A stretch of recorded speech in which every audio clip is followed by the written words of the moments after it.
going to summarize his view that the foundations of morality and all value, and moral value in particular, is subjective, and that all value depends on a valuer, as we were saying. All morality is ultimately personal. By definition, then, there is no impersonal value or value from the point of view of the universe. So, the example of gold, is gold in the ground of value? Well, it depends on who's looking at it. Right. It's just, so the universe doesn't create value, right? You got to have a valuer. Yeah, it's not like in a video game where there's a hovering circle and says dig here. It's whether or not you want to dig there. So we also looked at that science cannot determine human values, and that science can't tell me what to desire. There's no tests for it. There's no objective, sitting down with a scratch test or a petri dish and coming down to figure out, this is what I must value.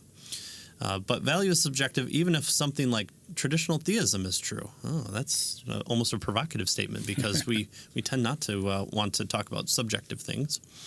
But God values certain states of affairs, and we come to know this because that's what the Bible tells us, or that's what He commands us to behave in accordance with these values. And this is what, according to many theists, makes such a behavior obligatory. So that's the things that we must do. And so this has come to be defined as the divine command theory of ethics. And this is pretty standard. God decrees things and holds us accountable for those decrees. And He says that that we must do certain actions or not do certain actions based on what He views as important. So either He values all life, so we should take care of the orphans and the widows. And then there's also the command then to, I want you, the church, to take care of orphans and widows. So there's kind of two aspects to that. Things that God values, and then the commands that He derives from that. So we'll get into that a little bit more. And so we come to the Euthyro objection that we'll discuss later on here.